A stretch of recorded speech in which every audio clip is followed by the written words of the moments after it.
I love you guys. I love you.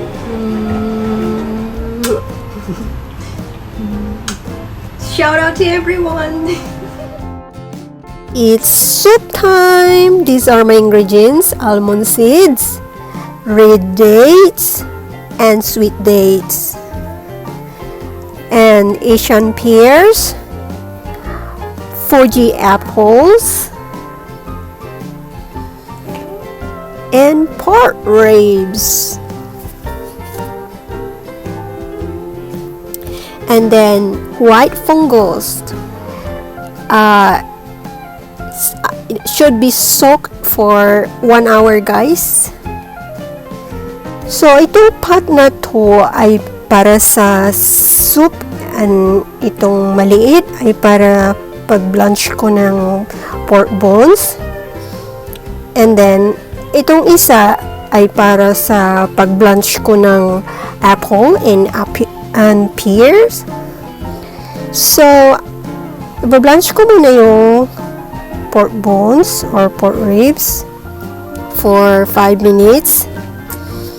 And then hugasan ko yung apples. Kailangan munang hugasan bago slice, guys, para malinis siya. Ayan. Kailangan linisang maigi. Rub para matanggal yung mga nakadikit na dumi. At ibabad ko muna siya for a while, guys, sa tubig. So next to wash is the Asian pears. We have to rub it, rub, and peel the skin of the pears as if they are too tough for your liking, depending on your personal preference. So you can choose to peel off the skin of the pears, and this would only change the textures of the ingredients, but not the sweet and refreshing flavor of them. I will cut the pears into large chunks. If you don't want to retain the juiciness of flavor of these Chinese pears, it is recommended to cut them into large slices. So, oh, by the way, guys, the apple and pear soup is a traditional Chinese home remedy for cough and sore throat for decades. If you are feeling a little bit under the weather, Asian pears are said to reduce phlegm, moisten your throat, to increase the yin, which is the cooling energy in your body. Believe me, guys, this kind of soup is really nourishing your throat and lungs and have an anti-aging properties. So blanch the apple and pears for a few minutes.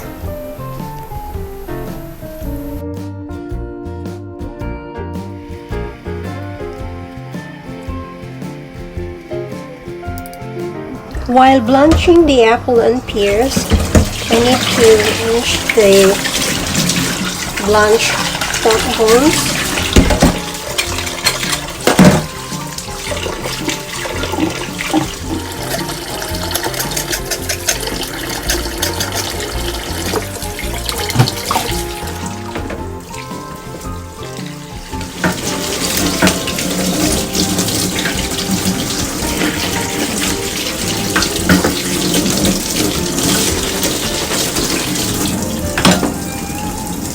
And the red dates, we have to remove the seeds.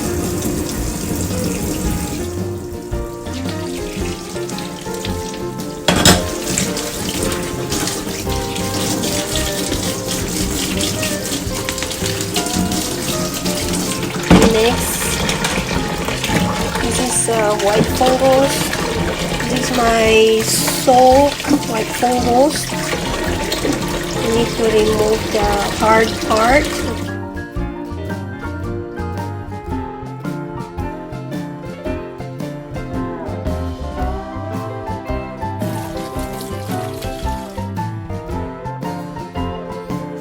we put together.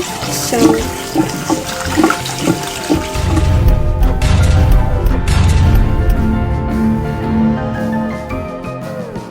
after blanching the apple and pears, discard the water and set aside.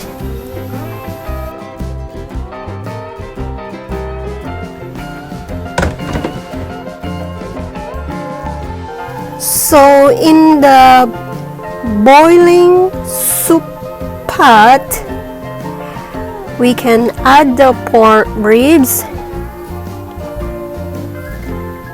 and blanched apples and pears.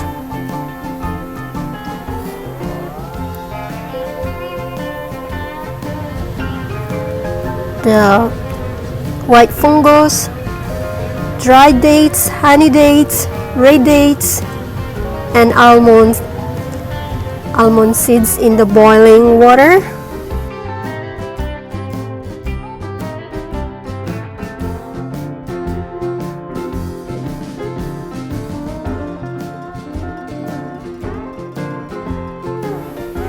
So once boiling, lower the heat and simmer for around 2 hours until the meat is tender.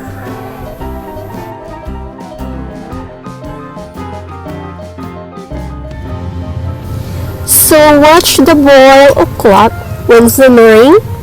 You want to monitor your soup closely and ensure that you do not overboil them. Don't forget to season with salt to taste.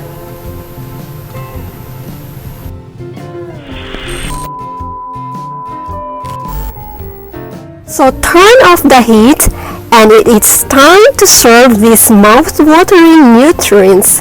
Be sure to savor every bit in the bowl as each nutrients or ingredients brings out a whole new flavor for you.